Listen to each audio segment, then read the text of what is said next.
আমেরিকার 80% লোক এই যুদ্ধের বিরুদ্ধে। আমেরিকা যদি এই যুদ্ধ কন্টিনিউ করে, আমেরিকায় গৃহযুদ্ধ শুরু হওয়ার সম্ভাবনা আছে। এক সপ্তাহের পরে আমেরিকা চাইলেও এই যুদ্ধ করবে না, সরাসরি গোপনে সে হয়তো দেখা যাবে ইসরায়েলকে অস্ত্র পাঠাচ্ছে, প্লেন পাঠাচ্ছে, অন্যের মাধ্যমে করতে হবে। আমেরিকা সিনেটের অনুমোদন ছাড়া এই যুদ্ধ কন্টিনিউ করতে পারবে না। মার্কিন প্রেসিডেন্ট ট্রাম্প একটা দাবি করেছেন, ইরানের বিরুদ্ধে যুদ্ধ শুরু করার মধ্য দিয়ে গোটা বিশ্বের উপকার করছেন তিনি। আসলে তার এই দাবি আসলে কতটা যুক্তি? মার্কিন প্রেসিডেন্ট ডোনাল্ড ট্রাম্পকে মনে করা হইতো যে সে যুদ্ধবিরোধী, এবং উনি নির্বাচনে যখন ক্যাম্পেইনিং করছিল তো তখন উনি যুদ্ধবিরোধী, শান্তিপ্রিয়, এবং ট্রাম্প নির্বাচিত হলে যুদ্ধ আসবে না, আমেরিকা যুদ্ধে জড়াবে না, এরকম একটা এমনকি তার প্রথম মতামত মেয়াদে 4 বছর তেমনই ছিল না। এবং সে আমেরিকা এটার প্রেসিডেন্টের ব্যাপার না, তার পলিসির ব্যাপার, তার ডক্ট্রিনের ব্যাপার এটা। এবং এই মিত্রা ভেঙে গেছে এবং আপনার সে মিত্রা ভেঙে গেছে, এবং এই যুদ্ধে যে সে জড়াইলো, ইরানের সাথে আলোচনা চলতেছিল, সেই আলোচনার মাঝখানে তার যে অ্যাটাক করতে হলো, এই অ্যাটাকটা করছে।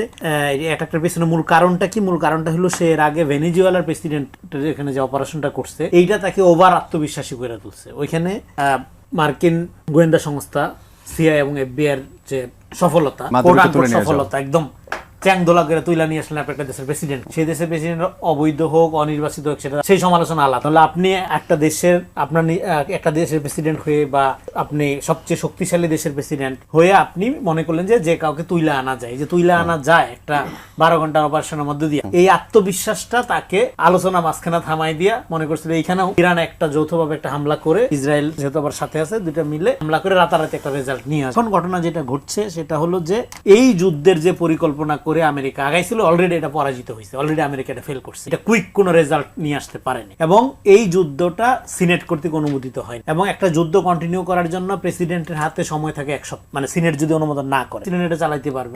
1 সপ্তাহের পরে আমেরিকা চাইলেও এই যুদ্ধ সরাসরি গোপনে সে হয়তো দেখা যাবে ইসরায়েলকে অস্ত্র পাঠাচ্ছে, প্লেন পাঠাচ্ছে, অন্যের মাধ্যমে করতে হবে। আমেরিকা সিনেটের অনুমোদন ছাড়া এই যুদ্ধ কন্টিনিউ করতে পারবে না, ট্রাম্প চাইলো। এখন সিনেটের অনুমোদন হওয়ার সম্ভাবনা 0। কারণ হলো আমেরিকার 80% লোক এই যুদ্ধের বিরুদ্ধে। সিনেট যেটা বলতেছে, ট্রাম্প মজাদার কথাবার্তা বলার জন্য বিখ্যাত, তার কথা সিরিয়াসলি আমার ধারণা তার বউ নেন, ফলে মানুষ নেওয়ার কোনো কারণ। যেখানে সিনেটের অনুমোদন হবে না, আমেরিকার লোকজন 80% লোকের বিরুদ্ধে, এবং এই যুদ্ধ যদি তারপরে কন্টিনিউ করে, ইভেন প্রক্সি আকারও যদি কন্টিনিউ করে, একজন নেভি কর্মকর্তা আমেরিকার বলছে যে আমরা ইসরায়েলের হয়ে কোনো যুদ্ধ করবো, এবং এটার জন্য তারা, আপনারা দেখছেন মিডিয়াতে, হিস্ট্রি তাকে রুম থেকে বের করে দেয়, সেই ভিডিও আপনারা দেখেছেন। ফলে এই যুদ্ধ যদি ট্রাম্প কন্টিনিউ করে, ট্রাম্পের আকাঙ্ক্ষা কি? Regime change. এটা ফেল, রেজিম চেঞ্জ হচ্ছে না।